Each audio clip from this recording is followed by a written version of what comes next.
In preparation for my sabbatical, I had an opportunity to examine some ancient documents. I was able to look at them, dust them off, and decipher these documents and set in motion my study program for my sabbatical. And I took the opportunity to study these documents, which are some 3,500 years old.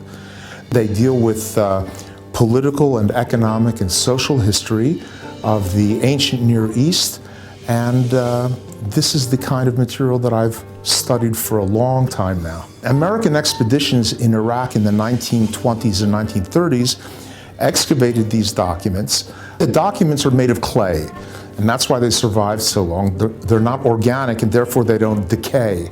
I could handle them, touch them, turn them around, even photograph them. There are loan documents, there are adoption documents. There were documents describing the sale or rental of real estate.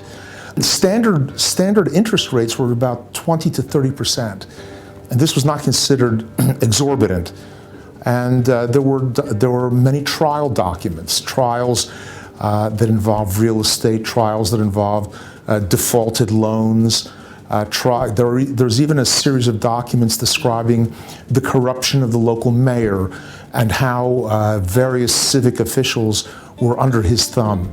In fact, one of these documents was cited several years ago by the New York Times during the time of the impeachment of President Clinton, saying exactly that. Things haven't changed all that much. The Mesopotamians that I study were tremendous bureaucrats. They even had banks, and some of our documents are notes from one branch of a bank to another, authorizing the bank to extend a loan to a certain individual.